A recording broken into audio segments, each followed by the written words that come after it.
मंच पर मैं आमंत्रित करती हूँ इलाहाबाद हाईकोर्ट बार एसोसिएशन के प्रेसिडेंट श्री अमरेंद्र नाथ सिंह जी को।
Ladies and gentlemen, the President of India.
अब इस कार्यक्रम का बहुप्रतीक्षित क्षण आ चुका है। कार्यक्रम के गणमान्य माननीय अतिथिगण मंच पर अपनी गरिमामयी उपस्थिति के साथ मंचासीन हो रहे हैं। सभी की ओर से मंचासीन गणमान्य अतिथिगण तथा समारोह में उपस्थित सभी अतिथिगण का हार्दिक स्वागत व अभिनंदन करती हूँ।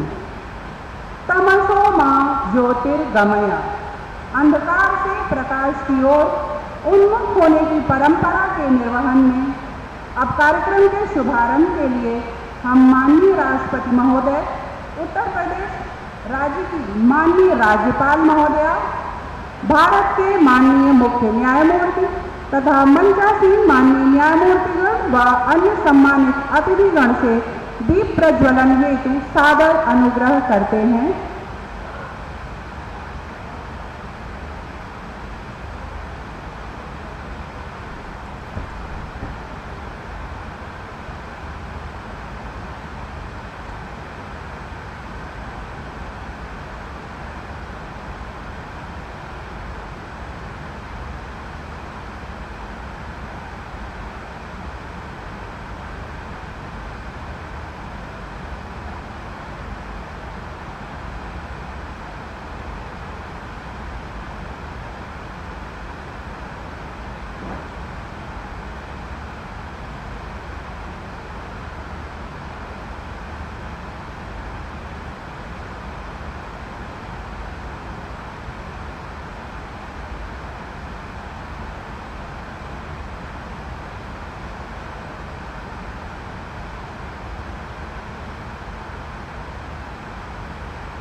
प्रज्वलित दीप का प्रकाश हमें सदैव सतत प्रयास, विकास व सफलता की ओर अग्रसरित होने के लिए मार्गदर्शित करता रहता है। सभी माननीय अतिथिगण का दीप प्रज्वलन कार्यक्रम में उपस्थित होने के लिए सादर धन्यवाद।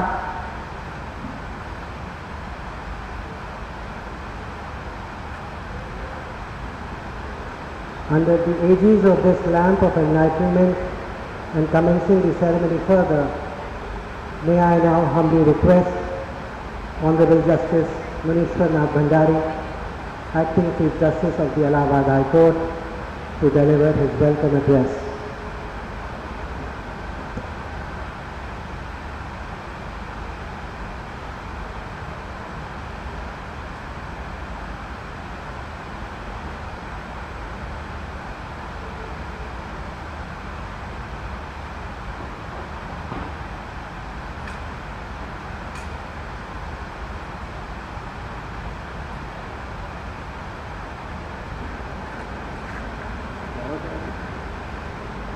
Honorable the President of India, Ramnath Govinji, Honorable Governor of the State, Anandabhen Patel, Honorable Justice N.V. Ramanathan, Chief Justice of India, Honorable Chief Minister of State, Yogi Adityanath ji, Honorable Union Minister of Law and Justice, Kiren Rijiju, Honorable Justice Vineet Sarangi, Honorable Justice Krishna Moranji, Honorable Justice Dinesh Venkateji, Honorable Justice Vikram Nath, Judges of Supreme Court, Honorable Justice Pankaj Mittal, Chief Justice Jammu Kashmir and Ladakh High Court, Amrendra Singh ji, President, High Court Bar Association, A.D. Saunders, President, Advocates Association, High Court Allahabad, all the dignitaries of the dais, esteemed sister and brother judges of Allahabad High Court, the Advocate General of the state, senior advocates, office bearer of both the association, members of bar, officers and media persons.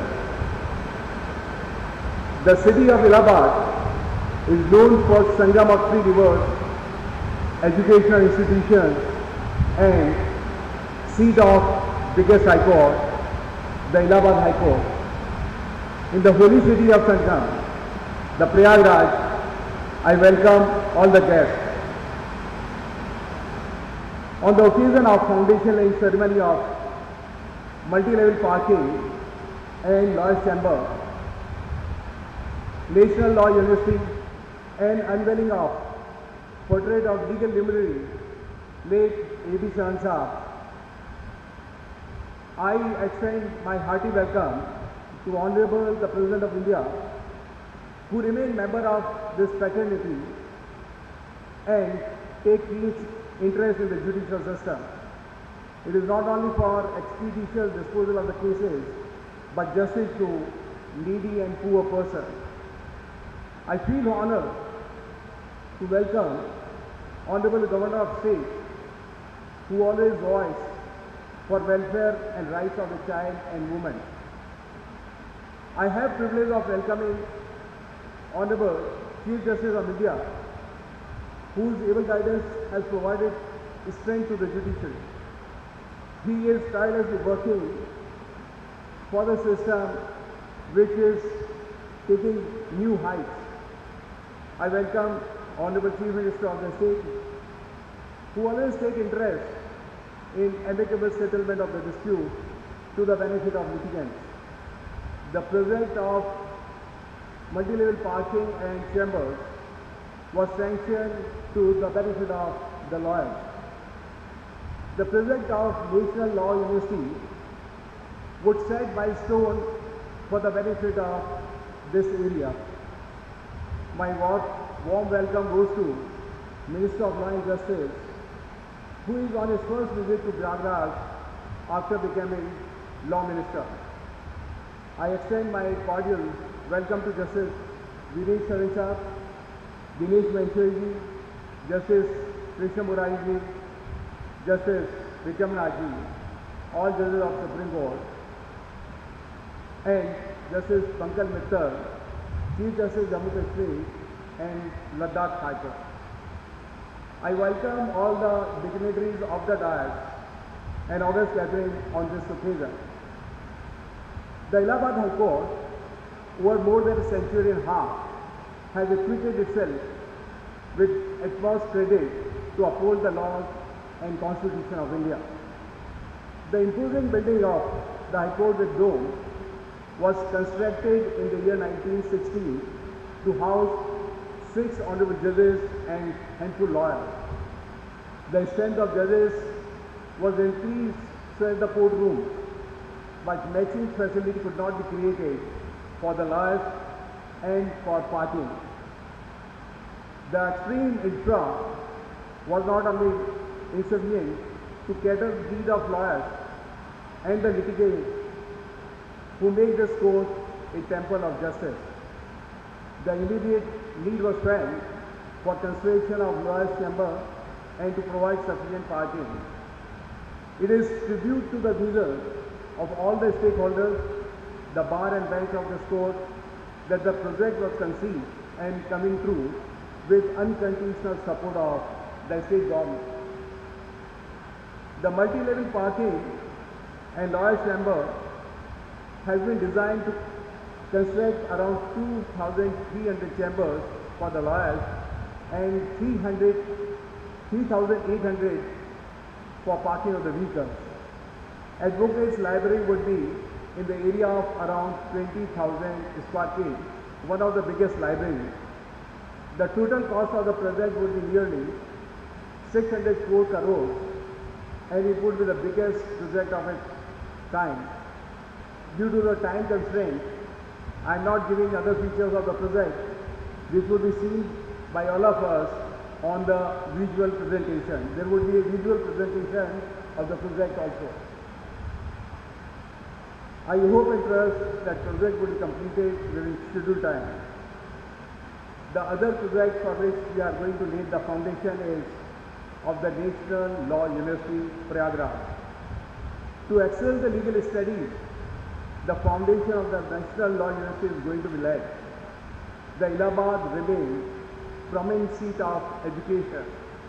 The Allahabad University, whose Vice Chancellor is present here, is often known as Oxford of the East. With the addition of National Law University, it would be another feather in the cap. The university would facilitate the students of Prayagraj and Eastern Uttar Pradesh at the seat of biggest high court of the country. On this occasion, we are unveiling the portrait of late Sri A.B. Saran Saab, senior advocate and stalwart of this bar, who after his early studies at Bijnor and Dehradun came to Allahabad to pursue legal studies. After completion of the studies, he practiced initially in the district court and joined the High Court after 5 years. He was designated as a senior judge, senior advocate in the year 1977. He was very popular among the lawyers, being a friend and philosopher. Late A.B. Saran Saab was associated with large number of educational and charitable institutions. He was a strong believer of power of yoga and meditation. He left us on 18 January 2013, leaving behind 3 sons and 7 grandsons. His son, Justice Vidi Saran, is presently judge of the Supreme Court, and his grandson is carrying the legacy of the family. The Bar Association decided to unveil the portrait of late A.B. Saran Saab. It is to portray his ideology. The path shown by him need to be followed by everyone. His portrait would inspire every advocate to be simple and hardworking. At the end, I, on my behalf and behalf of the colleagues, again welcome all the dignitaries on the dais, off the dais, and of the gathering. I extend my sincere thanks to all the judges of this High Court, the officers of the registry and administration for their tireless efforts to make this event a success. Thank you very much. Jai Hind, Jai Bharat.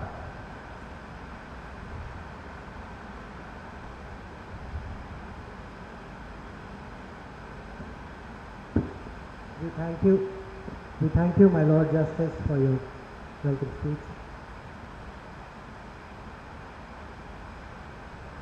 Respected dignitaries, we are now about to witness the stone laying ceremony.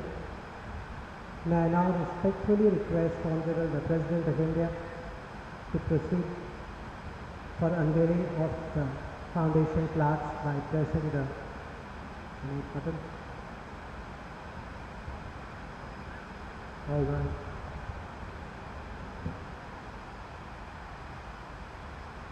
A round of applause, please.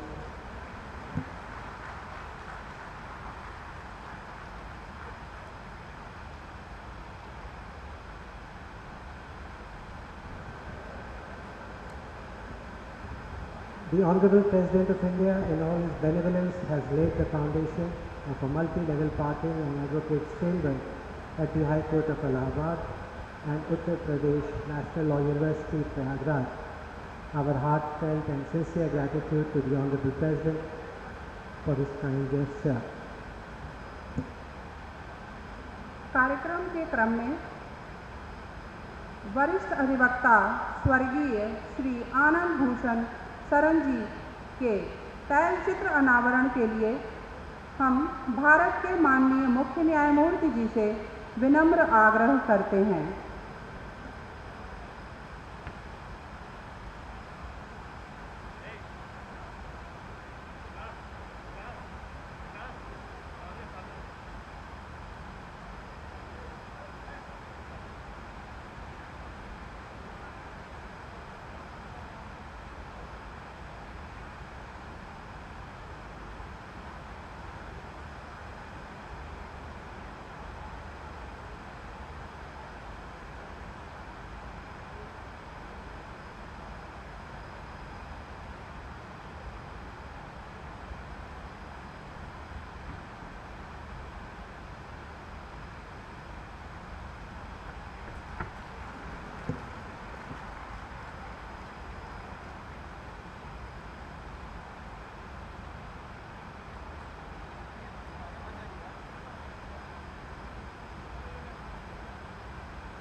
सभी अतिथिगण का हम सादर आभार व्यक्त करते हैं।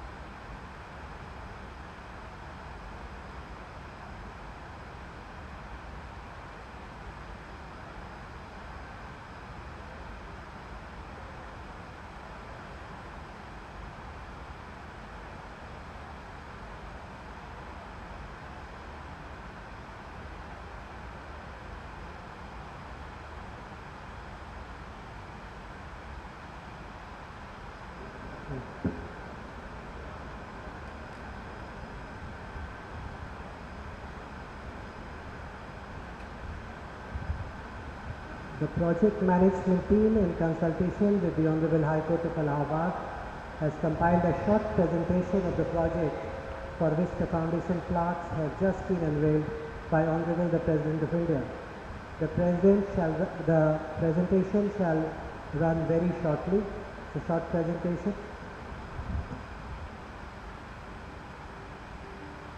17 मार्च 1866 को स्थापित इलाहाबाद उच्च न्यायालय भारत के प्राचीनतम न्यायालयों में से एक है।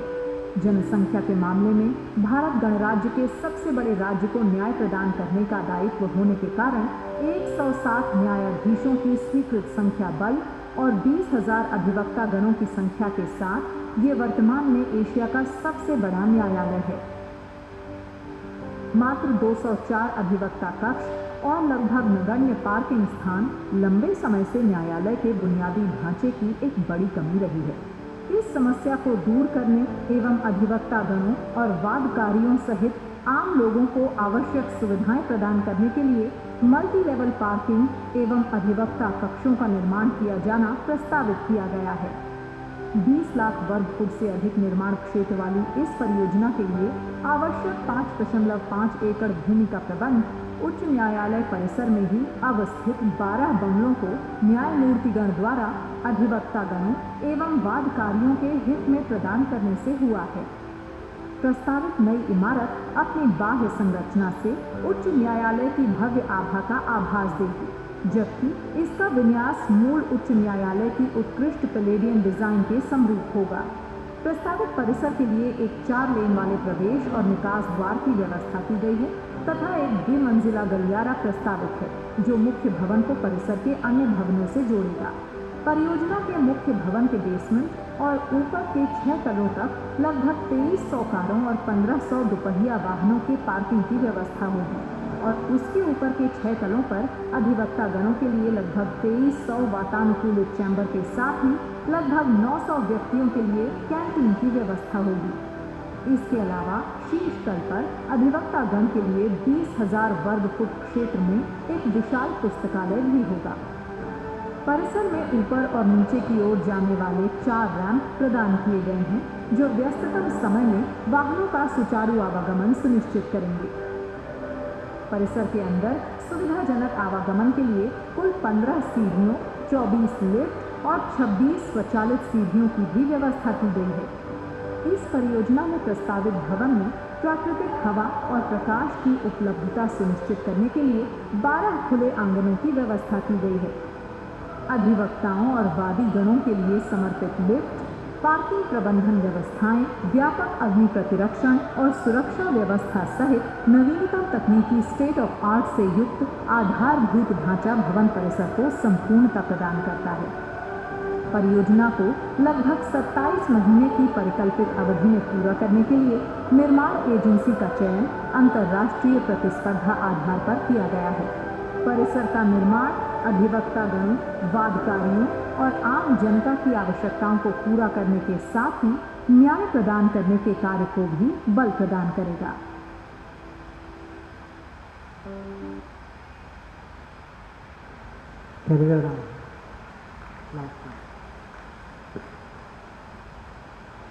That was a wonderful delve into the essence of the project that has been most graciously blessed by the Honorable President, and we hope that once completed, it shall create a model that can be replicated in other parts of the country.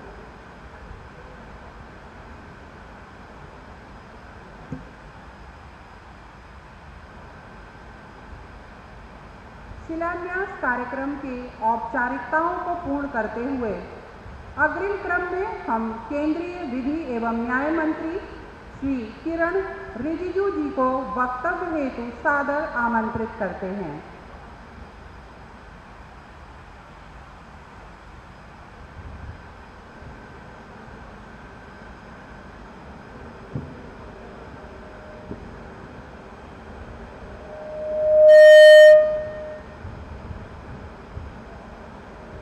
Bharat के महामहिम राष्ट्रपति आदरणीय रामनाथ कोविंद जी, उत्तर प्रदेश के governor आदरणीय आनंदीबेन पटेल जी, भारत के chief justice honourable justice N V. Ramana जी, उत्तर प्रदेश के बहुत ही कर्मठ मुख्यमंत्री आदरणीय योगी आदित्यनाथ जी, ऑनरेबल जस्टिस विनीत सरन जी, जज supreme court of India, honourable justice Dinesh Maheshwari जी, जज supreme court, honourable justice Krishna Murari जी, जज supreme court honourable justice Vikram Nath ji, जज supreme court honourable justice Manishwar नाथ भंडारी जी, acting chief justice Allahabad high court respected Amarendra नाथ Singh ji, president high court bar association Allahabad, आज के इस भव्य कार्यक्रम में मौजूद उत्तर प्रदेश के आदरणीय मंत्रीगण, सांसद, विधायकगण, ऑनरेबल जजेस ऑफ इलाहाबाद हाई कोर्ट और लीगल दुनिया से यहाँ मौजूद हमारे जितने भी सीनियर एडवोकेट्स, उनके साथी, भाइयों और बहनों, आज बहुत ही खुशी का दिन है, सिर्फ उत्तर प्रदेश के लिए नहीं, पूरा देश के लिए, क्योंकि प्रयागराज एक ऐतिहासिक एवं सांस्कृतिक स्थल होने के साथ साथ ये पूरे उत्तर भारत के एक बहुत ही महत्वपूर्ण शिक्षा केंद्र होने के साथ साथ न्याय और विधि शिक्षा का भी अत्यंत महत्वपूर्ण स्थान रहा है। माननीय उत्तर प्रदेश का न्यायालय इलाहाबाद के स्थित होने के कारण प्रयागराज की जनमान्य को न्याय दिलाने में प्रयागराज की इसी महत्ता को ध्यान में रखते हुए नगर निगम प्रयागराज की समांतर्गत मौजा देवघाट तहसील सदर में माननीय उच्च न्यायालय इलाहाबाद द्वारा प्रदान की गई 1 हेक्टेयर भूमि पर उत्तर प्रदेश राष्ट्रीय विधि विश्वविद्यालय प्रयागराज का आज शिलान्यास किया जा रहा है। मेरे तरफ से मैं पूरे समस्त उत्तर प्रदेश के जनताओं को बहुत बहुत बधाई देना चाहता हूँ। उत्तर प्रदेश राष्ट्रीय विधि विश्वविद्यालय प्रयागराज को मूर्त रूप से उत्तर प्रदेश विधान मंडल द्वारा उत्तर प्रदेश राष्ट्रीय विधि विश्वविद्यालय प्रयागराज अधिनियम 2020 पारित किया गया है और मुझे ये जानकर के बहुत खुशी हुई कि इसमें जो प्लानिंग किया गया है, आगे का कार्यक्रम की जो रचना की गई है, मैं उससे प्रभावित हूँ।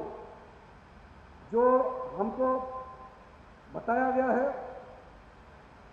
इस विश्वविद्यालय का प्रारंभ प्रथम वर्ष में 80 छात्रों के साथ शिक्षण सत्र 2022-23 से प्रस्तावित है। विश्वविद्यालय के निर्माण के बाद यहाँ पर एकीकृत विधि स्नातक के प्रत्येक वर्ष 180 छात्रों तथा विधि परास्नातक के 80 छात्रों के शिक्षा प्राप्त करने की व्यवस्था होगी। इस प्रकार विधि स्नातक एवं विधि परास्नातक स्तर पर ही 1000 से अधिक छात्र यहाँ शिक्षा प्राप्त करेंगे। इसके अतिरिक्त इस विश्वविद्यालय में उच्च स्तरीय विधि अनुसंधान का भी व्यवस्था होगी। सभी नियमित विद्यार्थियों के साथ इनके लिए विश्वविद्यालय परिसर के अंदर ही आवासीय सुविधा उपलब्ध होगी तथा विश्वविद्यालय परिसर के अंदर ही आधुनिक लाइब्रेरी तथा शारीरिक एवं मानसिक विकास के लिए खेल कूद की सुविधाएं, व्यायामशाला एवं संबंधित उपकरण की स्थापना का भी व्यवस्था रखी गई है। ये बहुत दूरदृष्टि सोच के साथ रखी गई है। आज के दिन मैं बहुत कुछ लंबा नहीं कहना चाहता हूँ, लेकिन मैं इस देश का कानून मंत्री होने के नाते मेरे तरफ से मैं पूरा आश्वासन देना चाहता हूँ कि भारत सरकार आदरणीय प्रधानमंत्री नरेंद्र मोदी जी के नेतृत्व में हम सभी लॉ यूनिवर्सिटीज, इस देश के कॉलेजेस है, लॉ एकेडमी से, सबके साथ हम लोग बहुत ही करीबी से काम करना चाहते हैं। हम चाहते हैं इस देश का न्याय प्रणाली को मजबूत किया जाए।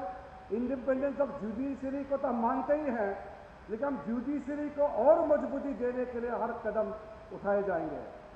साथ साथ हमारे सरकार की ओर से हम आर्बिट्रेशन के क्षेत्र में, मीडिएशन के क्षेत्र में नई पहल कर रही है और आने वाले जो शीतकालीन सत्र में पार्लियामेंट के जो विंटर सेशन में हम मीडिएशन का भी बिल लाने का पूरा जो हमारी तैयारी है लगभग पूरी हो चुकी है। मैंने अभी आते समय भी हमारे chief justice of India justice N V. Ramana ji से हमने चर्चा की है और हम संपर्क करेंगे। जो अभी के वर्तमान चीफ जस्टिस है, सुप्रीम कोर्ट के ऑनरेबल जजेस है और हमारे हाई कोर्ट में जिनके ऑनरेबल चीफ जस्टिस हैं और हाई कोर्ट के जजेस हैं, सबके साथ हम मधुर संबंध बनाना चाहते हैं। साथ साथ जो रिटायर्ड जजेस हैं उनका भी योगदान हम लेना चाहते हैं। भारत को हम इंटरनेशनल आर्बिट्रेशन का एक डेस्टिनेशन बनाना चाहते हैं। भारत के न्याय प्रणाली को दुनिया देखे, विश्वास करे, ऐसा हमारी कल्पना है। आदरणीय प्रधानमंत्री जी का सोच बहुत क्लियर है। उस सोच को आगे ले जाने के लिए मेरा तरफ से पूरा प्रयास किया जाएगा और साथ साथ हमारा इच्छा है कि जो पूर्व में काम जो नहीं हो पाया या जहां विलंब हुआ है, हम उसको जल्दी से जल्दी तेज गति से आगे बढ़ाना चाहते हैं। हम ये मानते हैं कि इस देश में अगर न्याय व्यवस्था को ठीक करना है तो हमारा टारगेट होना चाहिए justice to the common man. आम जनता को न्याय कैसे और जल्द कैसे दिया जाए। और हम ये भी मानते हैं कि आम जनता और न्याय के बीच में जो दूरी है उसको जितना हो सके कम करना होगा। जब तक आम जनता को न्याय से हम दूर रखेंगे, हमारा देश को हम संपन्न देश हम नहीं मान सकता है। हमारे लिए बहुत महत्वपूर्ण है कि timely delivery of justice, timely न्याय मिले, जितना जल्दी लोगों को न्याय दे सके, ये हमारा प्राथमिकता रहेगा। जुडिशरी के साथ साथ जो भी संबंधित जितने भी संस्थाएं हैं, सबको मैं अपने तरफ से आश्वासन देना चाहता हूं कि भारत सरकार पूर्ण रूप से न्यायपालिका के साथ हम तालमेल करके हम काम करना चाहते हैं और साथ साथ राज्य सरकारों के साथ हम तालमेल रखना चाहते हैं। जुडिशरी इंफ्रास्ट्रक्चर, खास करके लोअर जुडिशरी में जो व्यवस्थाएं को मजबूत करने के लिए जो भी कार्य भारत सरकार से होगा, हम उसको और तेजी लाना चाहते हैं और हम आश्वासन देना चाहते हैं राज्य सरकारों को। आज यहाँ माननीय मुख्यमंत्री योगी आदित्यनाथ जी हमारे बीच में मौजूद है और हम सब जानते हैं उत्तर प्रदेश जैसे बहुत ही बड़ा राज्य का मुख्यमंत्री रहते हुए योगी आदित्यनाथ जी ने पिछले 4.5 सालों में कई क्रांतिकारी कदम उठाए हैं और उसी क्षेत्र में हम भी और बल देना चाहते हैं और मेरा तरफ से पूरा सहायता का हम भरोसा देना चाहते हैं। फिर से आज जो बहुत ही महत्वपूर्ण जो यहाँ उत्तर प्रदेश के इस प्रयागराज में काम हुआ है और हमारे महामहिम राष्ट्रपति जी का मौजूदगी होना और हम सब उनके साथ होना, मैं मानता हूँ मेरे लिए भी ये बहुत खुशी का पल है और मैं गौरवान्वित महसूस कर रहा हूँ। आप सभी को इसी चंद शब्दों के साथ बहुत बहुत धन्यवाद देना चाहता हूँ। जय हिंद।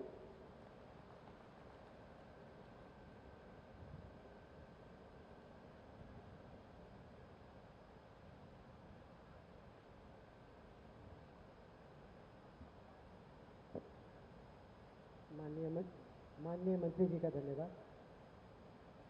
अब मैं उत्तर प्रदेश राज्य के माननीय मुख्यमंत्री योगी आदित्यनाथ जी को उद्बोधन के लिए आमंत्रित करता हूँ। माननीय मुख्यमंत्री महोदय।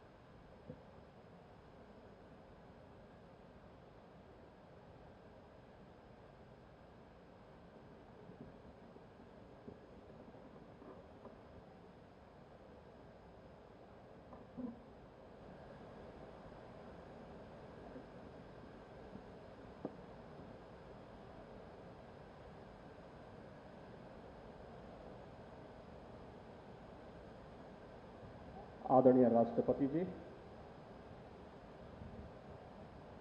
उत्तर प्रदेश की माननीय राज्यपाल श्रीमती आनंदीबेन पटेल जी, भारत के माननीय मुख्य न्यायाधिपति न्यायमूर्ति एन.वी. रमन्ना जी, भारत सरकार के कानून एवं न्याय मंत्री माननीय किरेन रिजिजू जी, माननीय सर्वोच्च न्यायालय के न्यायमूर्तिगण माननीय न्यायमूर्ति विनीत शरण जी, माननीय न्यायमूर्ति दिनेश माहेश्वरी जी, माननीय न्यायमूर्ति श्री कृष्ण मुरारी जी, माननीय न्यायमूर्ति श्री विक्रमनाथ जी, उत्तर प्रदेश इलाहाबाद हाई कोर्ट के कार्यवाहक मुख्य न्यायाधीश न्यायमूर्ति मुनीश्वर नाथ भंडारी जी, उत्तर प्रदेश शासन के विधि एवं न्याय मंत्री श्री ब्रजेश पाठक जी, बार एसोसिएशन इलाहाबाद के अध्यक्ष श्री अमरेंद्र नाथ सिंह जी, प्रदेश सरकार के मेरे सभी सहयोगी मंत्रीगण, माननीय सभी न्यायमूर्तिगण और उपस्थित भाइयों बहनों,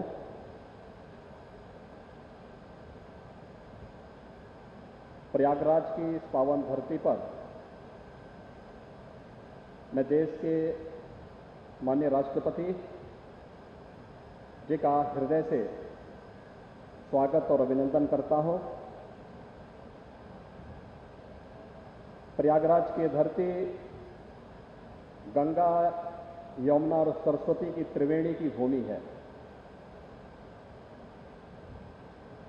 पूरा देश और पूरी दुनिया त्रिवेणी की इस धरती पर संगम में स्नान करके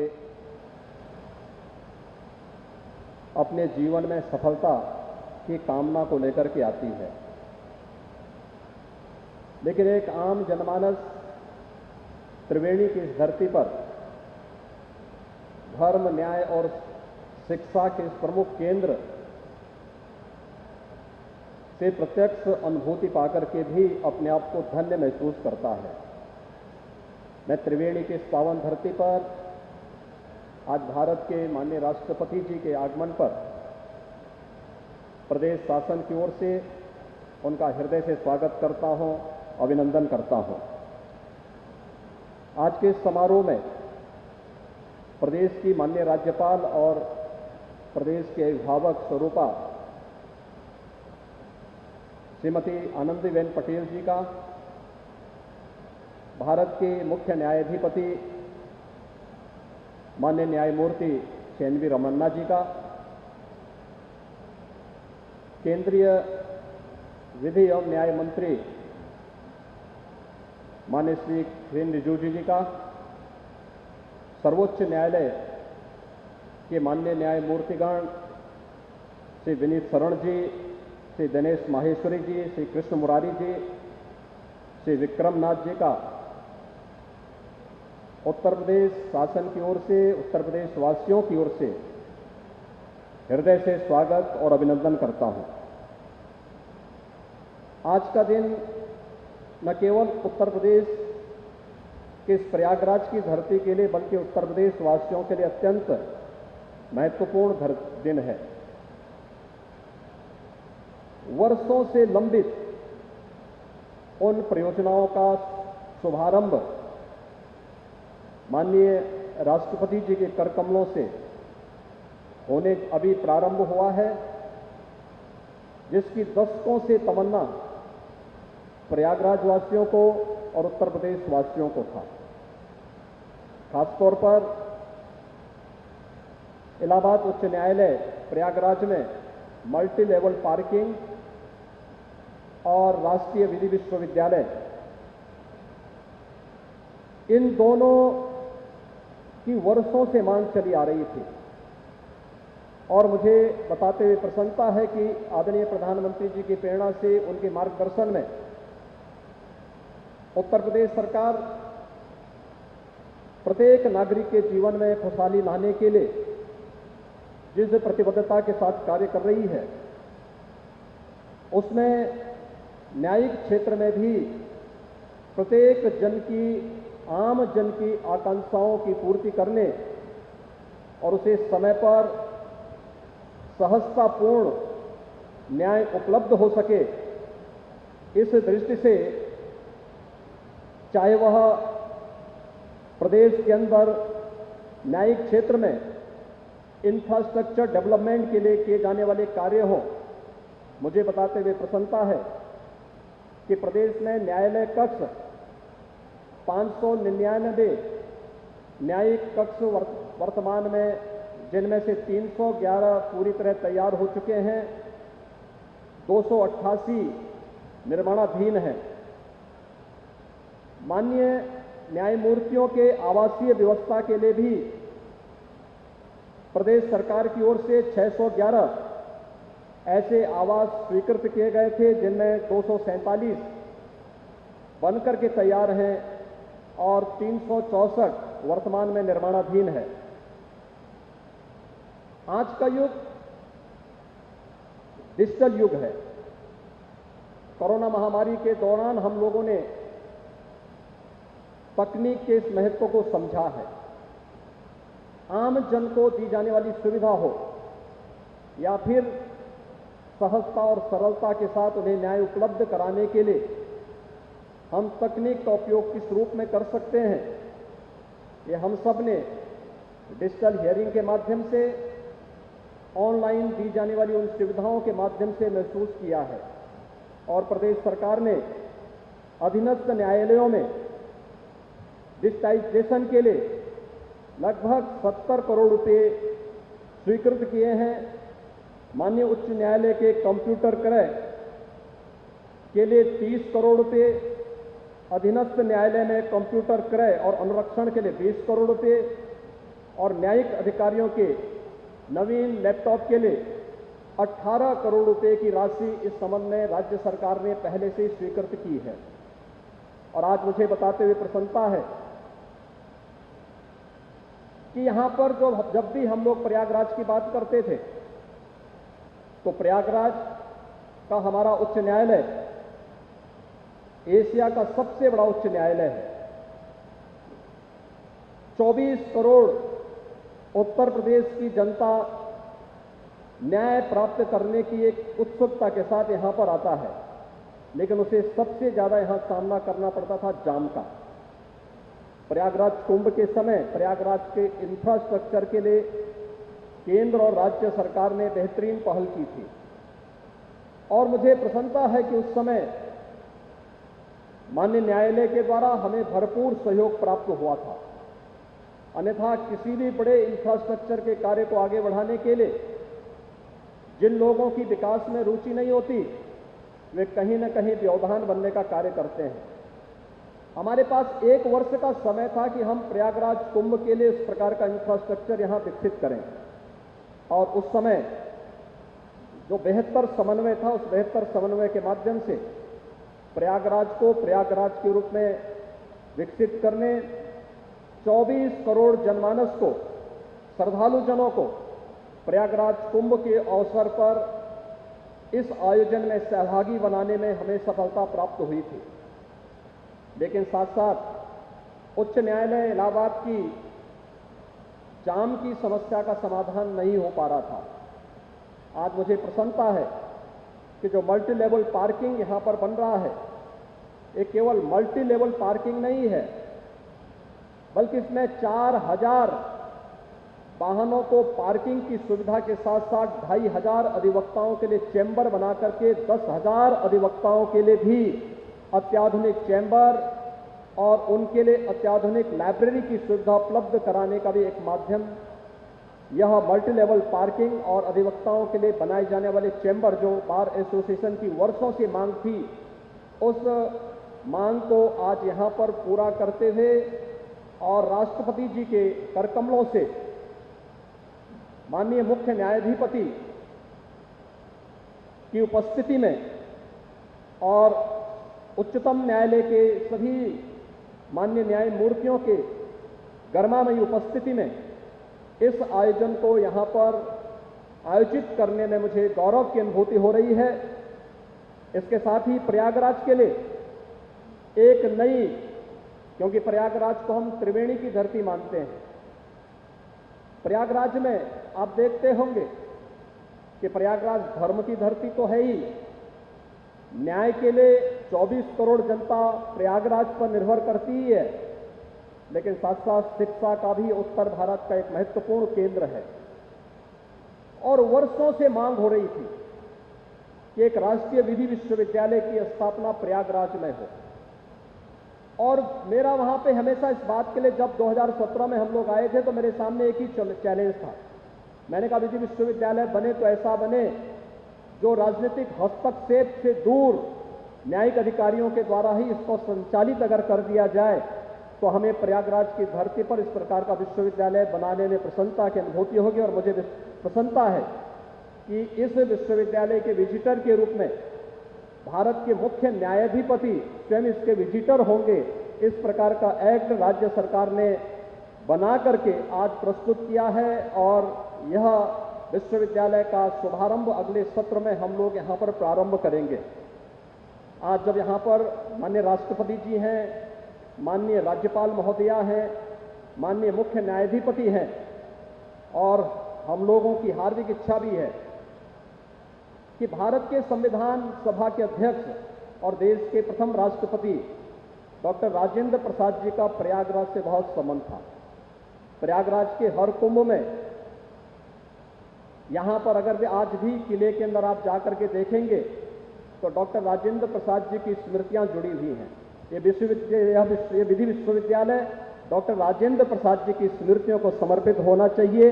आज के इस अवसर पर मैं एक बार फिर से उत्तर प्रदेश शासन की ओर से इस बात के लिए आश्वासन देता हूं कि न्यायिक क्षेत्र में किसी भी प्रकार के विकास, इंफ्रास्ट्रक्चर डेवलपमेंट के लिए, उनके आधुनिकीकरण के लिए, उनके तकनीकी उन्नयन के लिए राज्य सरकार भरपूर सहयोग करेगा। और ये राष्ट्रीय विधि विश्वविद्यालय न्यायिक क्षेत्र में नए छात्रों को, नई पीढ़ी को इस क्षेत्र में न केवल अध्ययन और अध्यापन का एक मंच उपलब्ध कराएगा, बल्कि इस क्षेत्र में शोध के वे अनेक अवसर भी उपलब्ध कराने का एक मंच होगा, जहां से निकले हुए युवा न केवल प्रदेश और देश के अंदर बल्कि अंतर्राष्ट्रीय जगत में भी प्रयागराज का, प्रदेश का और देश का नाम आगे बढ़ाने का कार्य करेंगे।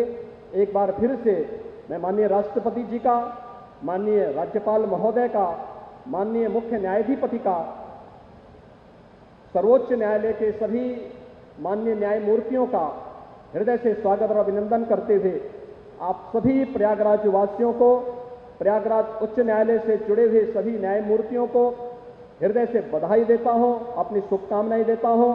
धन्यवाद। जय Hind.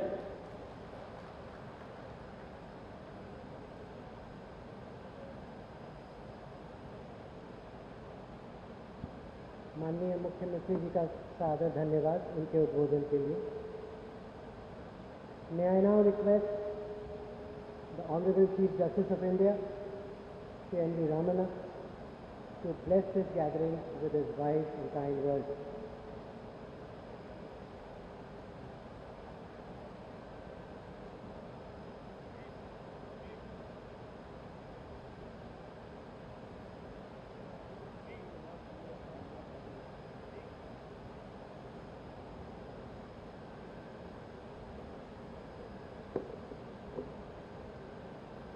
Mahamahim, Bharat Rashtrapati, Sri Ramnath Kovind ji, the Honorable Governor of Uttar Pradesh, Srimati Anandabhai ji, Honorable Chief Minister of Uttar Pradesh, Yogi Adityanath ji, Honorable Minister for Law and Justice, Sri Kiran Rijiju ji, my brothers, Justice Vineet Karan, Justice Dinesh Maheshwari, Justice Krishna Murari, Justice Vikram Nath,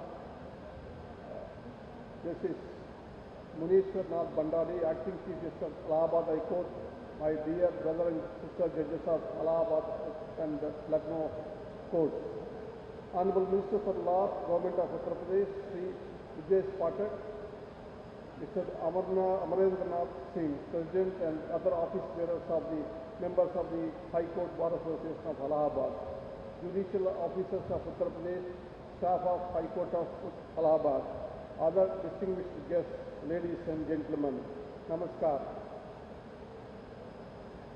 मुझे इस पवित्र नगर में आकर बहुत खुशी हुई है कि लोग अपने बड़े दिल के लिए जाने जाते हो. Unfortunately, my learning Hindi is not confined to only a year in the school. Please forgive me not giving a elaborate speech in Hindi. Today I am overwhelmed to be here in the city of Hungary, a city with rich history in every corner, a city known as the seat of knowledge, wisdom and justice since time immemorial, a city which gave impetus to the freedom movement with the historic Anand Bhavan as its epicenter, a city in which Mahatma Gandhi declared the most peaceful war ever known to mankind against the British rulers, a city which is home to legendary freedom fighters. I am privileged to be in this holy land of Triveni Sangam, the confluence of three holy rivers. The occasion is befitting in the sense that we have assembled here to perform three auspicious deeds: laying foundation for National Law University, the new multi-level parking and advocate chamber complex, and the unveiling of the portrait of legendary advocate Sri Anand Bhushan Saran. The Allahabad High Court has a history of more than 150 years. The Allahabad Bar and Bench House produced some of the greatest legal humorists in the country. In 1975, it was Justice Jagmohan Lal Sinha from Allahabad High Court who passed the judgment that shook the nation. When he disqualified Srimati Indira Gandhi,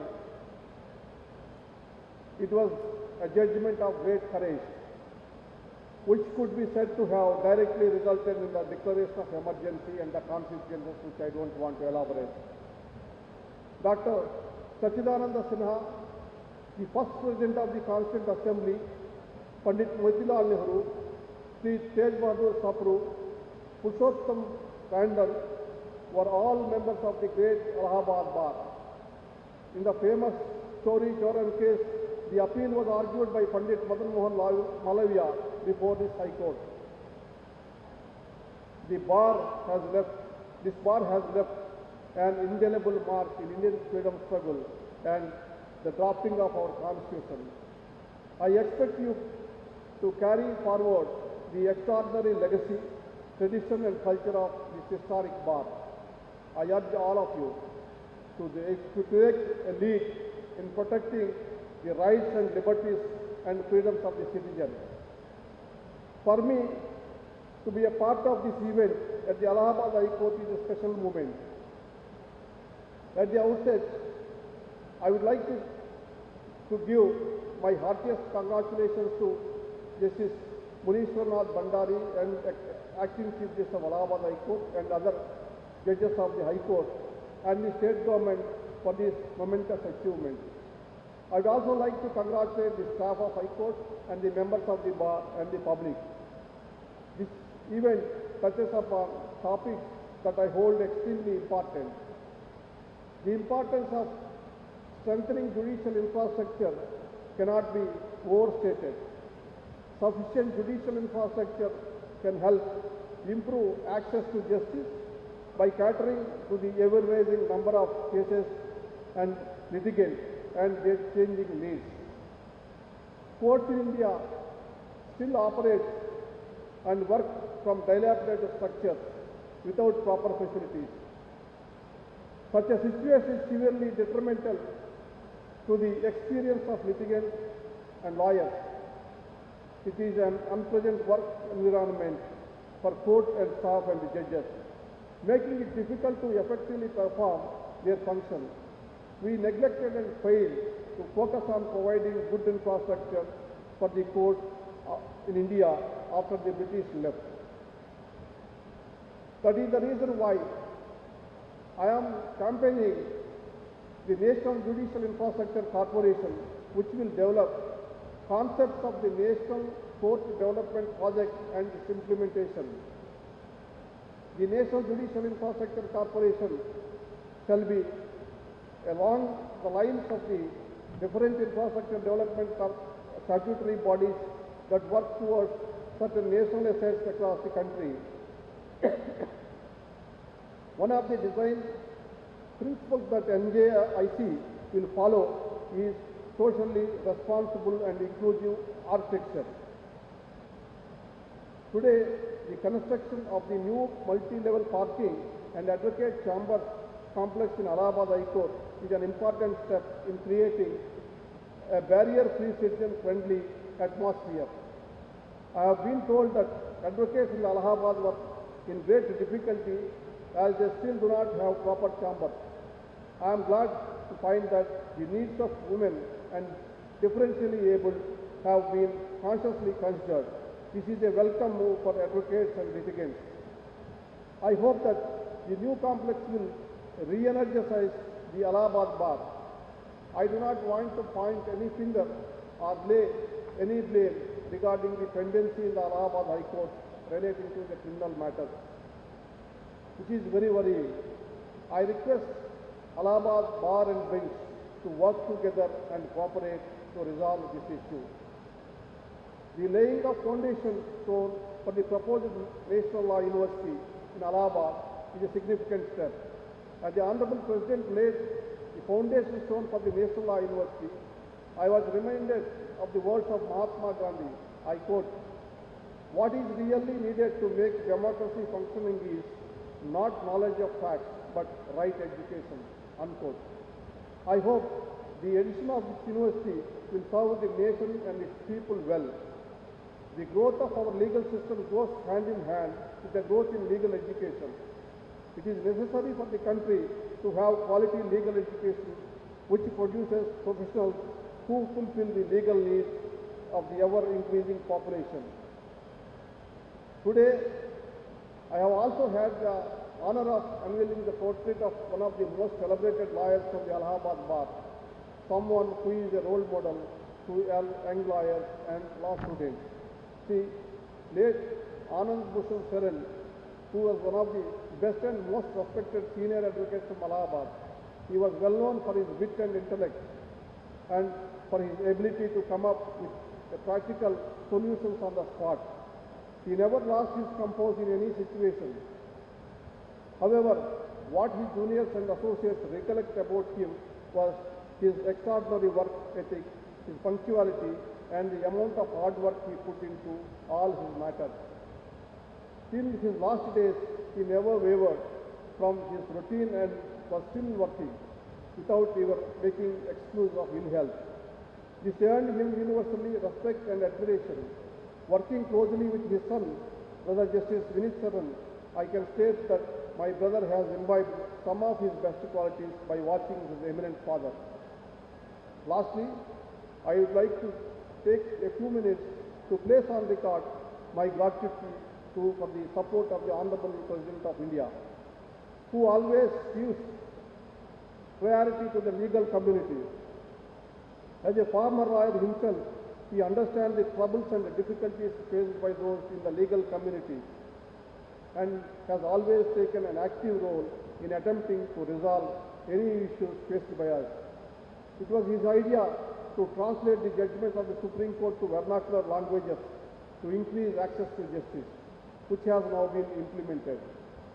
Whenever we meet, he always asks about the welfare of the legal fraternity and is always thinking of improving the legal aid system for the underprivileged. Since the time today morning, I met the Honorable President at the airport. Like a family elder, he has been showering with lot of love and affection. I am indebted to him, sir. Actually, Honorable President of India, who requested and told me that we have to come to Allahabad and Lucknow, both places, during my tenure and meet with the members of the bar and visit the bench. Thank you very much for the Honorable President of India inviting me to his own state. I would also like to give my regards to Honorable Governor Srimati Anandben Patel, whose life story is truly inspiring. While she was a young teacher, she jumped into Narmada River to save 2 girls from drowning, and she got a gallantry award. While traveling in the helicopter, she is asking me about the Lok Adalat system and how to improve and dispose of the particularly family-related issues. Her concern is very much taken into consideration. I request the Honorable Acting Chief Justice to create more Lok Adalats regarding these issues. I also take this opportunity to congratulate the Honorable Chief Minister of the State, Sri Yogi Adityanath, for his efforts, cooperation and commitment to improve the infrastructure of the judiciary in Uttar Pradesh. I thank him. I am also happy to say that Sri Kiran Rijiju, the dynamic Union Law Minister, I appreciate his outlook towards strengthening the judicial infrastructure to increase his access. Kiran Rijiju is according to me, is a young man because he is like many of us, came from a rural background. While traveling, he mentioned about his background. I thought he studied some Oxford University or Stanford University. He said that he studied in a rural school and he saw first time electricity in his class 8 and a car in his 10th class. He knows the difficulties and woes of the population, rural masses. So he is encouraging us, he is supportive to us. I thank him on this occasion. Finally, let me again congratulate the Acting Chief Justice of Allahabad High Court, other judges of the court, and the High Court staff, members of the bar and the state government for taking this initiative and inviting me, giving me this opportunity to participate in this occasion. Thank you very much for giving the opportunity.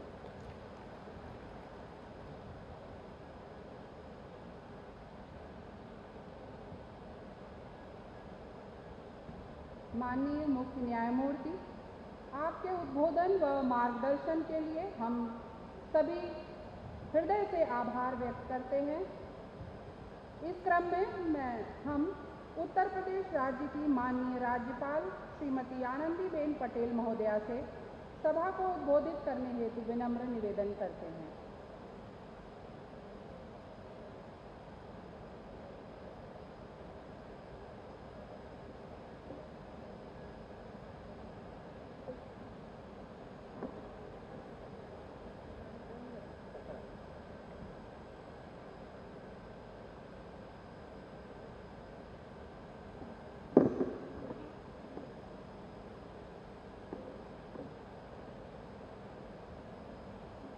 देश के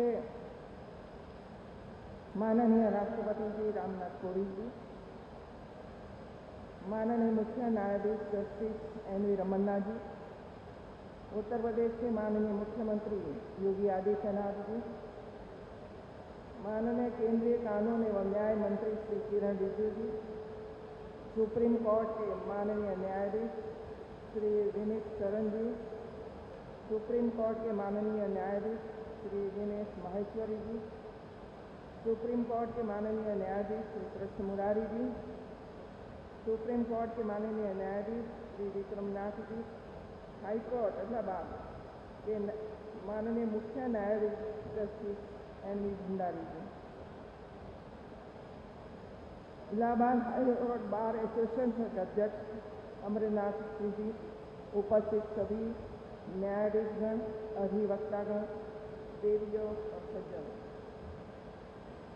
उत्तर प्रदेश के national law university एवं नवीन भवन Allahabad high court के शिलान्यास कार्यक्रम में देश के माननीय राष्ट्रपति श्री रामनाथ कोविंद जी एवं देश की प्रथम कोविंद जी माननीय धार्मिक एवं आध्यात्मिक नगरी प्रयागराज की पावन भूमि पर मैं हार्दिक स्वागत व अभिनंदन करती हूँ। यह हम सभी प्रदेशवासियों के लिए सौभाग्य की बात है कि अभी पिछले 28 अगस्त को माननीय राष्ट्रपति जी ने गोरखपुर में उत्तर प्रदेश के प्रथम आयुष विश्वविद्यालय की आधारशिला रखी थी और आज यहाँ Uttar Pradesh national law university और इलाहाबाद हाईकोर्ट के नवीन भवन का शिलान्यास कर रहे हैं। यह उनका उत्तर प्रदेश के प्रति लगाव ही है जो उन्हें यह बार बार आने की प्रेरणा देता है। यह प्रदेश माननीय राष्ट्रपति महोदय जी के जन्मस्थली भी है, इसलिए इसके विकास के प्रति उनका लगाव स्वाभाविक है। श्री रामनाथ कोविंद जी राजनीति में आने से पहले सर्वोच्च न्यायालय में वकील थे और राजनीति में आने के बाद आपने विधि एवं न्याय संसदीय समिति के सदस्य के रूप में कार्य किया। आप न्यायिक प्रशासन के विद्वान हैं और आपके कर कमलों से Uttar Pradesh national law university की स्थापना का शिलान्यास होना गर्व की बात है। मैं देश के माननीय मुख्य न्यायाधीश श्री एन वी रमन्ना जी का भी संगम नगरी प्रयागराज में हार्दिक स्वागत एवं अभिनंदन करती हूँ और उनके प्रति आभार व्यक्त करती हूँ कि आपने अपने बहुमूल्य समय में कुछ क्षण यहाँ आने के लिए निकाला। उत्तर प्रदेश के प्रयागराज जनपद को प्राचीन काल से ही ज्ञान नगरी के रूप में जाना जाता है। यह गंगा, यमुना और सरस्वती के पावन तट पर ज्ञान और बुद्धि प्राप्त करने की कामना की जाती है। यह सुखद आश्चर्य है कि इस नगर की सड़कों पर भी किताबें मिलती हैं। शायद ही ऐसी कोई गली होगी जहाँ सड़कें किताबों से भरी न मिले। यह इस ज्ञान नगरी की विशेषता रही है। यहाँ तक कानूनी शिक्षा का संबंध है तो यह सामाजिक न्याय को बढ़ावा देने में महत्वपूर्ण भूमिका निभाता है। हमारे देश में परंपरागत रूप से कानूनी शिक्षा गैर विशिष्ट कॉलेजों के माध्यम से दी जाती है जो अन्य स्नातकों की तरह कानून की डिग्री प्रदान करते हैं, लेकिन इनके पास छात्रों को प्रशिक्षण देने के लिए समुचित ढांचा और उचित क्षमता नहीं होती। कानूनी शिक्षा की गुणवत्ता बेहतर बनाने के लिए ये आवश्यक है कि इसके लिए अलग विश्वविद्यालय बनाया जाए। इस नेशनल लॉ यूनिवर्सिटी की स्थापना का उद्देश्य यही है कि यहाँ से कानून की बेहतर शिक्षा होकर लेकर निकले छात्र समाज के सभी वर्गों को न्याय प्रदान किया जाना सुनिश्चित कराए। कानून बनना पर्याप्त नहीं है। कानून के सम्यक अनुपालन से ही समाज को समान न्याय का लाभ प्राप्त हो सकता है। यह काम तभी संभव होगा जब कानून की पढ़ाई करने वाले यहाँ दक्ष एवं योग्य विद्यार्थी आए और इसके लिए आवश्यक है कानून के विद्यार्थियों को बेहतर अध्ययन के साथ उचित प्रशिक्षण की भी सुविधा प्राप्त हो। इस तरह प्रदेश नेशनल लॉ यूनिवर्सिटी में शिक्षण, अनुसंधान और ज्ञान के प्रसार की जो व्यवस्था की जाएगी वह भावी न्यायिक अधिकारियों तथा अधिवक्ताओं के कौशल को और अधिक विकसित करने में महत्वपूर्ण भूमिका निभाएगी। इससे न्यायिक सेवाओं का जहां विस्तार होगा तो वहां आम जन को न्याय प्राप्त करने में देरी का सामना भी नहीं करना पड़ेगा। माननीय राष्ट्रपति जी द्वारा आज यहाँ इलाहाबाद हाईकोर्ट के नवीन भवन का शिलान्यास किया गया है। इलाहाबाद हाईकोर्ट के नवीन भवन को आधुनिकतम तकनीक से युक्त, सुगम और सुविधाजनक बनाया जाएगा। मुझे विश्वास है कि 12 मंजिल के इस भवन के बन जाने से न्यायाधीशों, न्यायिक अधिकारियों, अधिवक्ताओं, कर्मचारियों और वादियों को काफ़ी सुविधा प्राप्त होगी। वैसे इलाहाबाद उच्च न्यायालय के इस प्राचीन भवन से न्यायिक प्रशासन का 150 वर्षों का इतिहास जुड़ा हुआ है, लेकिन आज भी बढ़ती आबादी और बदलते न्यायिक स्वरूप को दृष्टिगत रखते हुए बहुत लंबे समय से नए भवन की आवश्यकता महसूस की जा रही थी, जिसका सपना आज पूरा हो रहा है।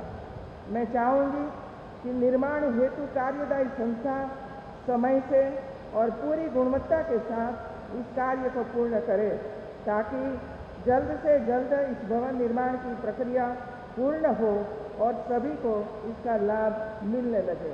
अंत में मैं माननीय राष्ट्रपति जी के प्रति आभार व्यक्त करते हुए अपनी बात को समाप्त करती हूँ। जय हिंद।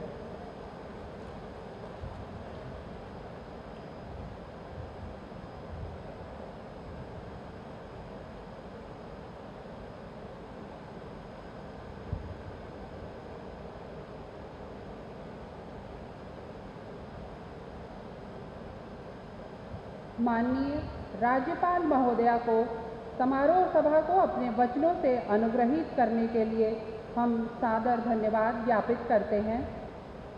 कार्यक्रम के स्वर्णिम क्षण में इस संगम नगरी प्रयागराज में माननीय राष्ट्रपति महोदय का आगमन और अब माननीय राष्ट्रपति श्री रामनाथ कोविंद जी से उनके अभिभाषण हेतु हम विनम्र आग्रह करते हैं।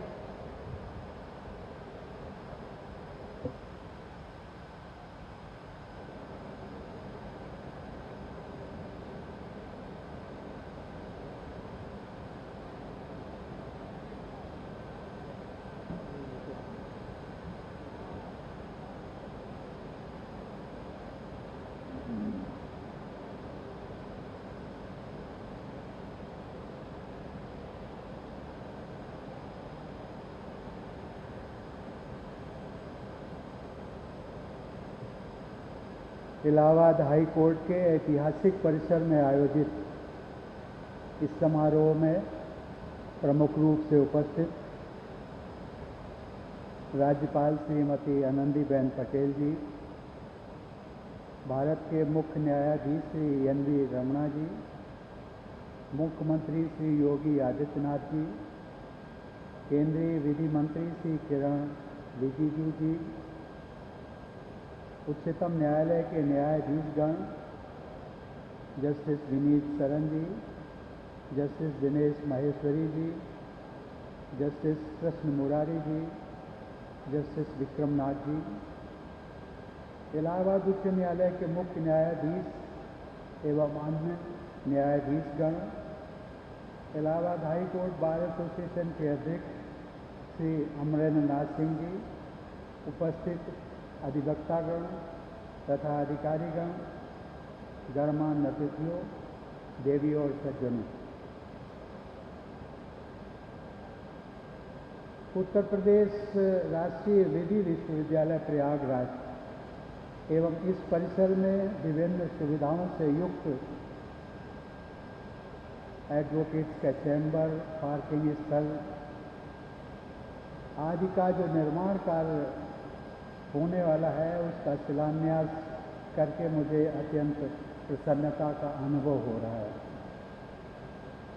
सचमुच में ये दोनों ही कार्य न्याय प्रदान करने संबंधी व्यवस्था के विकास की दिशा में सराहनीय प्रयास है।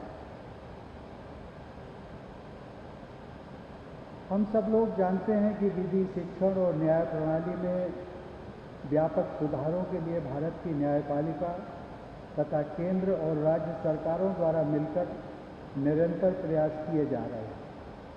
इन प्रयासों के लिए केंद्र और राज्यों के स्तर पर विधायिका, कार्यपालिका और न्यायपालिका की ओर से योगदान करने वाले सभी लोग प्रशंसा के पात्र हैं। देवी और सज्जनों, इतिहास की दृष्टि से इलाहाबाद हाई कोर्ट भारत में स्थापित किया गया चौथा हाई कोर्ट है। महत्व की दृष्टि से यह हाई कोर्ट देश की सबसे बड़ी आबादी वाले राज्य में न्याय प्रदान करने की जिम्मेदारी निभाता है। न्यायाधीशों की संख्या की दृष्टि से यह देश का सबसे बड़ा हाई कोर्ट। परंतु इन सभी तथ्यों से एक बात और भी महत्वपूर्ण है कि इलाहाबाद हाई कोर्ट की वह परंपरा जिसमें महामना मदन मोहन मालवीय, मोतीलाल नेहरू, सर तेज बहादुर सप्रू, राजर्षि पुरुषोत्तम दास टंडन और कैलाश नाथ पाटली जैसे प्रखर व राष्ट्रप्रेमी अधिवक्ताओं ने इसी परिसर से भारतीय इतिहास के अनेक गौरवशाली अध्याय लिखे। इस हाई कोर्ट के बार और बेंच के प्रबुद्ध सदस्यों ने समाज और देश को वैचारिक नेतृत्व भी प्रदान किया। इसी उच्च न्यायालय में सन 1921 में भारत की पहली महिला वकील सुश्री कॉर्नेलिया सोराब जी को इनरोल करने का ऐतिहासिक निर्णय लिया गया। वह महिला सशक्तिकरण की दिशा में इलाहाबाद उच्च न्यायालय का भविष्योन्मुखी निर्णय था। पिछले महीने ही हम सब लोग जानते हैं कि न्यायपालिका में महिलाओं की भागीदारी का एक नया इतिहास रचा गया। मैंने उच्चतम न्यायालय में 3 महिला न्यायाधीशों सहित 9 न्यायाधीशों की नियुक्ति को स्वीकृति प्रदान की। आज उच्चतम न्यायालय में नियुक्त कुल 33 न्यायाधीशों में 4 महिला न्यायाधीशों की उपस्थिति न्यायपालिका के इतिहास में आज तक की सर्वाधिक संख्या है। इन नियुक्तियों में भविष्य में एक महिला चीफ जस्टिस ऑफ इंडिया बनने का मार्ग भी प्रशस्त हुआ। सामान्यतया महिलाओं में न्याय प्रकृति का अंश अधिकतम होता है, भले ही इसके कुछ अपवाद भी होते हों। उनमें हर किसी को न्याय देने की प्रवृत्ति, मानसिकता व संस्कार होते हैं। मायका हो, ससुराल हो, पति हो, संतान हो, कामकाजी महिलाएं सबके बीच संतुलन बनाते हुए भी अपने कार्य क्षेत्र में उत्कृष्टता के उदाहरण प्रस्तुत करती हैं। सही मायने में न्यायपूर्ण समाज की स्थापना तभी संभव होगी जब अन्य क्षेत्रों सहित देश की न्याय व्यवस्था में भी महिलाओं की भागीदारी बढ़ेगी। आज उच्चतम न्यायालय तथा उच्च न्यायालयों को मिलाकर महिला न्यायाधीशों की कुल संख्या 12% से भी कम है। यदि हम अपने संविधान के समावेशी आदर्शों को प्राप्त करना है तो न्यायपालिका में भी महिलाओं की भूमिका को बढ़ाना ही होगा। मैं आशा करता हूं कि देश के इस विशालतम उच्च न्यायालय में महिला अधिवक्ताओं, अधिकारियों और न्यायाधीशों की संख्या में वृद्धि होगी। देवी और सज्जनों, एक अधिवक्ता के रूप में मैंने देखा है कि अधिकांश युवा व सामान्य परिवारों के अधिवक्ता, उनके सहायक तथा वादकारी न्यूनतम सुविधाओं के अभाव के कारण अनेक प्रकार की कठिनाइयों का सामना करते हैं।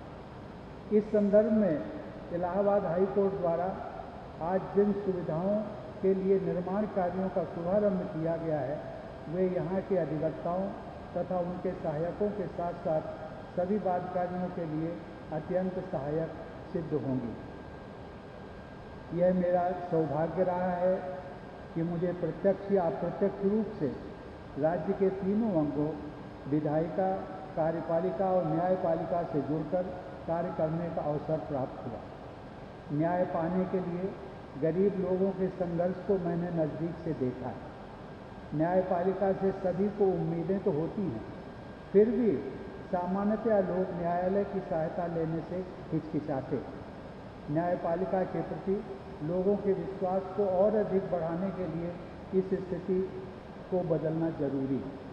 सभी को समय से न्याय मिले, न्याय व्यवस्था कम खर्चीली हो, सामान्य आदमी की समझ में आने वाली भाषा में निर्णय देने की व्यवस्था हो और खासकर महिलाओं तथा कमजोर वर्ग के लोगों को न्यायिक प्रक्रिया में भी न्याय मिले, ये हम सबकी जिम्मेदारी है। यह संभव तभी होगा जब न्याय व्यवस्था से जुड़े सभी स्टेक होल्डर्स अपनी सोच व कार्य संस्कृति में आवश्यक बदलाव लाएंगे और संवेदनशील भी बनेंगे। देवियों और सज्जनों, विधि के समक्ष समता प्रदान करने वाले संविधान के अनुच्छेद 14 तथा जीवन और व्यक्तिगत स्वतंत्रता को सुनिश्चित करने वाले अनुच्छेद 21 के तहत सभी नागरिकों का यह मूलभूत अधिकार है कि न्याय उनकी पहुंच में हो।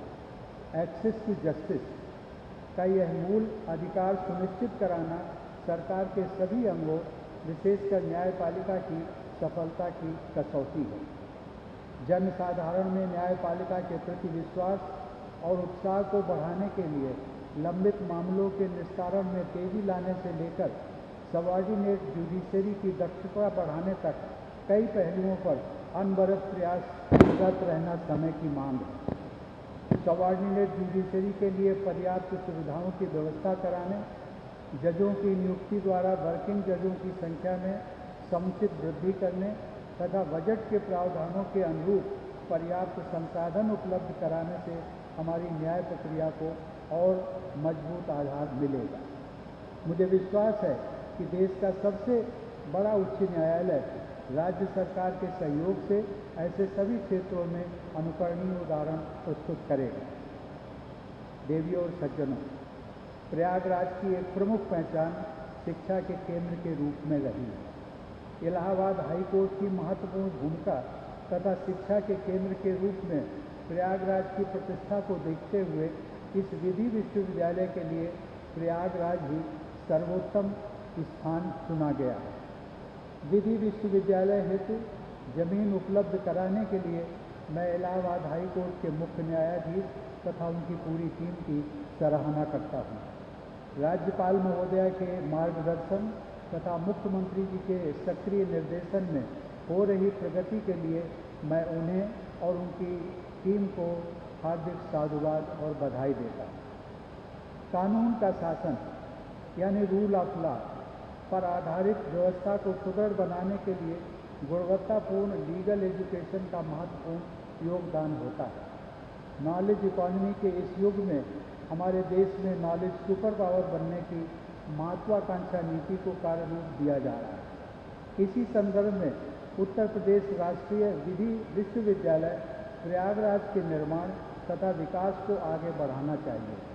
विश्व स्तरीय विधि शिक्षा हमारे समाज और देश की प्राथमिकताओं में से एक है। राष्ट्रीय विधि विश्वविद्यालय में कक्षा 12 के बाद ही हमारे किशोर और युवा दाखिला लेते हैं, जैसा कि इंजीनियरिंग और मेडिकल संस्थानों में पहले से ही होता रहा है। ऐसे बच्चे स्कूल स्तर पर ही कानून के क्षेत्र को अपना कैरियर बनाने में उत्साहित होते हैं। ऐसे उत्साही विद्यार्थियों ने विधि जगत में अपनी अच्छी साख बनाई है, परंतु ये आवश्यक है कि विधि शिक्षण के सभी संस्थानों में गुणवत्तापूर्ण शिक्षा पर जोर दिया जाए। किसी भी संस्थान के लिए आरंभ में ही सभी पद्धतियों को सुविचारित रूप से स्थापित करना अपेक्षाकृत सरल होता है। व्यवस्था के निर्मित हो जाने के बाद उसमें सुधार करने की प्रक्रिया जटिल होती जाती है। इसलिए मैं चाहूँगा कि इस विधि विश्वविद्यालय के आरंभ से ही विश्व के सर्वश्रेष्ठ विधि विश्वविद्यालयों की पद्धतियों और प्रणालियों का अध्ययन करके श्रेष्ठतम व्यवस्थाओं को अपनाया जाए। इस विश्वविद्यालय में शुरू से ही छात्राओं और शिक्षिकाओं के समान प्रतिनिधित्व पर भी जोर दिया जाना चाहिए। आधुनिक सुविधाओं के निर्माण, विद्यार्थियों के चयन, अध्यापकों की नियुक्ति, पाठ्यक्रम के निर्धारण, पेडागॉजी की शैलियों के चयन आदि सभी आयामों में विश्व की श्रेष्ठतम पद्धतियों को कार्यान्वित करके एक विश्व स्तरीय संस्थान का निर्माण करना चाहिए। देवियों और सज्जनों, कानून को सामाजिक और आर्थिक प्रगति व बदलाव के माध्यम के रूप में देखा जाना चाहिए। मेरी शुभकामना है कि राष्ट्रीय विधि विश्वविद्यालय प्रयागराज योजनानुसार स्थापित तथा विकसित हो तथा यहाँ के विद्यार्थी न्यायपूर्ण सामाजिक व आर्थिक प्रगति में महत्वपूर्ण भूमिका निभाएं। इन प्रकल्पों का शुभारंभ आज एक ऐसे विशेष दिवस पर हो रहा है जिसके विषय में हर भारतवासी को गर्व होना चाहिए।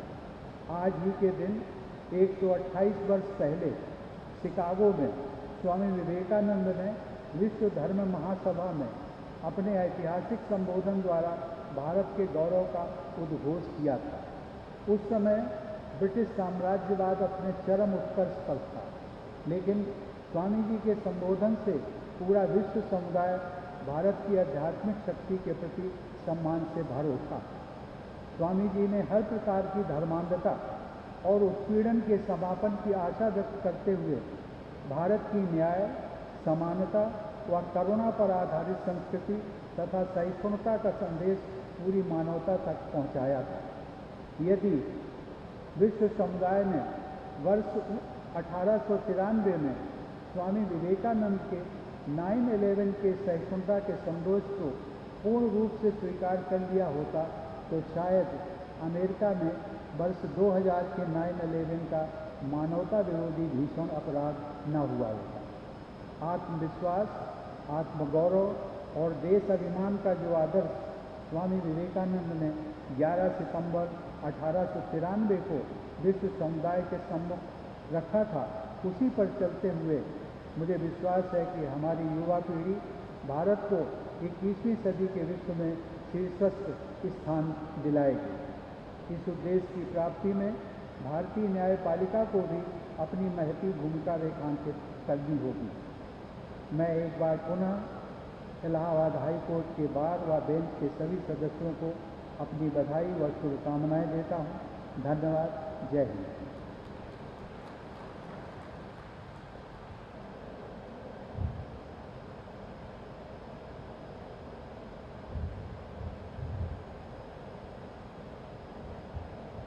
माननीय राष्ट्रपति महोदय, आपके अमूल्य शब्दों के लिए हम हृदय से आभार व्यक्त करते हैं। कार्यक्रम के समापन से पूर्व हम अपने गणमान्य मंचासीन अतिथिगण, सभागार में उपस्थित माननीय न्यायमूर्तिगण व सम्मानित अधिवक्तागण व सभी अतिथिगण का कार्यक्रम में उपस्थित होने व सहयोग प्रदान करने के लिए धन्यवाद ज्ञापित करने के लिए उच्च न्यायालय इलाहाबाद अधिवक्ता संघ के अध्यक्ष श्री अमरेंद्र नाथ सिंह जी से सादर निवेदन करते हैं।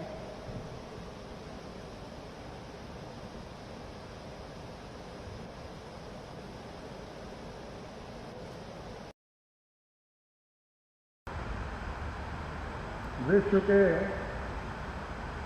सबसे बड़े लोकतंत्र भारत गणराज्य के प्रमुख महामहिम राष्ट्रपति उत्तर प्रदेश की राज्यपाल महोदया, भारत गणराज्य